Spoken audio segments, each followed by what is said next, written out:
আসসালামু আলাইকুম everyone and welcome back to my channel Sajid Aqua BD. কেমন আছেন আপনারা সবাই? আশা করি সকলেই ভালো আছেন এবং আমিও আলহামদুলিল্লাহ অনেক ভালো আছি। আমরা ছুটি পেলে ৪-৫ দিনের জন্য বাসার বাইরে চলে যাই, তখন আমাদের অ্যাকুরিয়াম নিয়ে খুব চিন্তায় পড়তে হয়।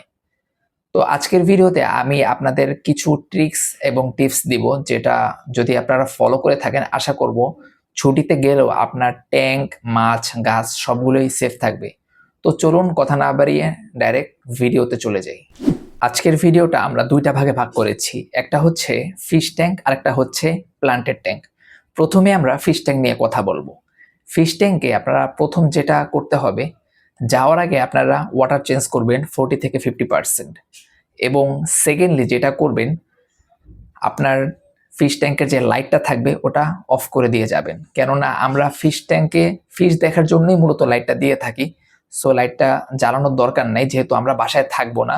সো লাইটটা অফ করে দিয়ে যাবেন, আর ফিল্টারটা কিন্তু অলওয়েজ চালানো থাকবে।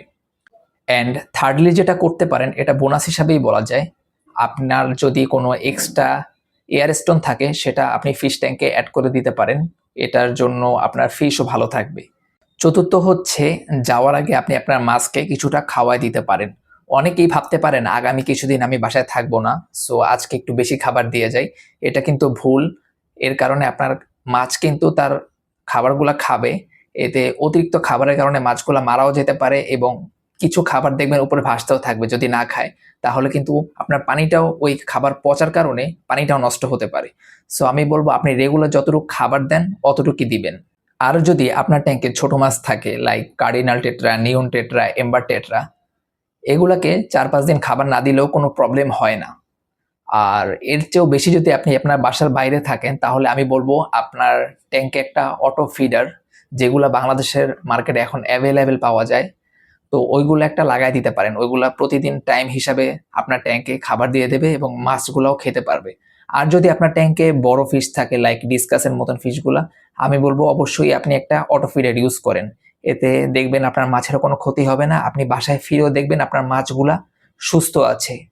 পঞ্চম হচ্ছে, বাজারে এক ধরনের ভ্যাকেশন ফুড পাওয়া যায়, যেগুলা মাছকে খাওয়ানো থেকে বিরত থাকবেন। আমার কাছে যেটা মনে হয়, ওইগুলা আটার একটা দলা, এগুলা দিলে পানি নষ্ট হয় আর মাছের তেমন কোনো উপকার হয় না। সো এগুলা থেকে বিরত থাকার অনুরোধ করা হলো। এবার বলবো প্লান্টেড ট্যাঙ্ক নিয়ে। আপনাদের যাদের বাসায় প্লান্টেড ট্যাঙ্ক আছে, আপনারা প্রথমত যেটা করবেন, বাসার থেকে যাওয়ার আগে আপনারা রেগুলার যে ওয়াটার চেঞ্জটা করেন অতটুকু ওয়াটার চেঞ্জ করে ফেলবেন। আপনাদের যে ট্যাঙ্কই হোক, লো টেক, মিড টেক বা হাই টেক, আপনারা ওয়াটার চেঞ্জ করে ফেলবেন। অ্যান্ড সেকেন্ডলি, যাদের মিড টু হাইটেক ট্যাঙ্ক আছে তারা যেটা করতে পারেন, আপনাদের ট্যাঙ্কে তো অবশ্যই লাইট অ্যান্ড CO2-র সাথে টাইমার অ্যাড করাই আছে, যেটা লাইট অ্যান্ড CO2-কে অটোমেটিক অন অফ করে। তার সাথে আপনি চাইলে আপনার লাইটের ইন্টেন্সিটি একটু কমিয়ে দিতে পারেন। তৃতীয় হচ্ছে, আপনি ওয়াটার চেঞ্জের পর আপনার ট্যাঙ্কে যতটুকু আপনি ফার্টিলাইজার দেন অতটুকুই ফার্টিলাইজার দিবেন, বেশি দেওয়ার দরকার নেই। আপনি দৈনন্দিন যতটুকু ফার্টিলাইজার দেন অতটুকুই দিবেন। চতুর্থ হচ্ছে, যারা DIY CO2 দিয়ে ট্যাঙ্ক করে থাকেন তারা তো অটো CO2 অন অফের সিস্টেমটা পাচ্ছেন না।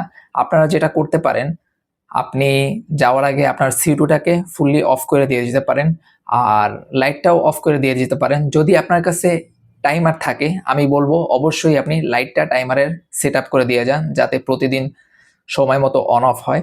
এতে আপনার কি হবে, আপনার প্ল্যান্টসগুলা যদি বেশি গ্রো না করে মোটামুটি ভালোই থাকবে এবং কালারটা একটু ফ্যাকাশে হয়ে যেতে পারে, যেহেতু CO2 না থাকার কারণে। আর যদি লো টেক হয়ে থাকে তাহলে কোনো সমস্যাই নেই।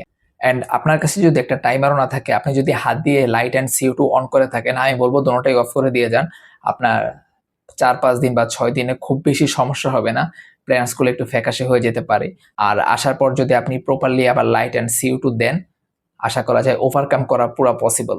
সো আজকের ভিডিওতে আমি বলার চেষ্টা করেছি, আপনি যখন ছুটিতে বা ভ্যাকেশনে যাবেন কিভাবে আপনার শখের অ্যাকোয়ারিয়ামটার যত্ন আপনি সঠিকভাবে নেবেন সেই বিষয়ে। আজকের ভিডিওটা এ পর্যন্তই। ভিডিওটি যদি ইনফরমেটিভ মনে হয় অবশ্যই একটি লাইক দিবেন, কমেন্টসে জানাবেন আপনার মতামত এবং আমার চ্যানেলে যারা নতুন অবশ্যই সাবস্ক্রাইব করে পাশে থাকবেন। আজ এই পর্যন্তই, দেখা হবে নেক্সট কোনো একটা ভিডিওতে। সেই পর্যন্ত সবাই সুস্থ থাকবেন। আল্লাহ হাফেজ।